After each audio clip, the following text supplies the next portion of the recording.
a lot of questions about how many American bases have been hit over the past few weeks as well. A lot of these runways that they are supposed to be using to launch these strikes from, where are they going to launch them from? If they're already destroyed, will they come from the EU? Like, where are these where is this going to come from? So we don't really have the reach anymore that we used to have in the region. Those bases, the reason we built those facilities is because they were so close to Iranian territory. And in theory, you would be able to then mass forces relatively quickly there and then project power from right next door or relatively right next door Iran. We can't do that anymore. The Iranians have been very, very smart in what they're hitting.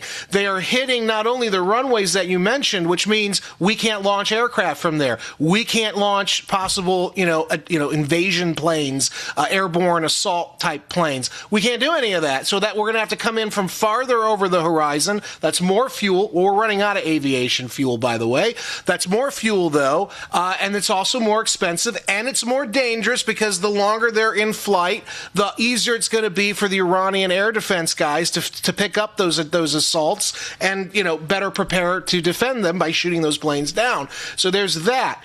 Also, though, the Iranians have been picking off a lot of our ground-based radar, a lot of our ground-based sensor telemetry that we've spent 40 years really building out in that region, specifically to keep an eye on Iran. Now, we have satellites and we have other means of gathering intelligence, but you want to have as many eyes on a target like Iran as possible. And the Iranians have systematically, since the beginning of the war on February 28th, systematically reduced our ability to have eyes on them in the region.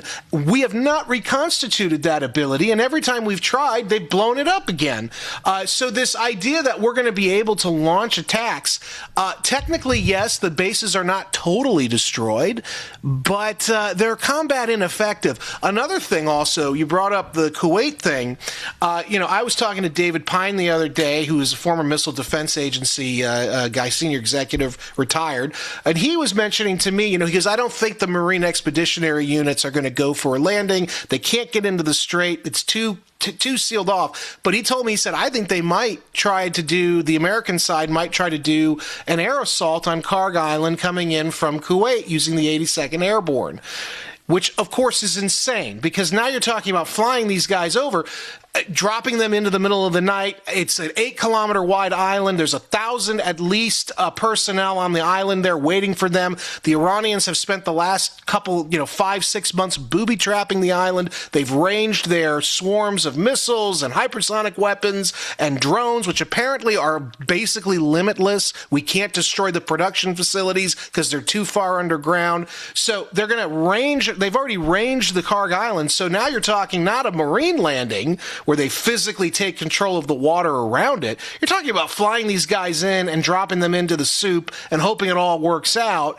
And it's just haphazard enough that you could imagine this president doing something like that. But there's a reason the Iranians are targeting our facilities so significantly in Kuwait, because they believe that's the likeliest corridor of attack by air with airborne assault. And so they are basically degrading that. So the idea that we could effectively launch the kind of escalation I think the president is considering, I think we could probably still do it at this rate, but it would be very risky and it would be highly diminished.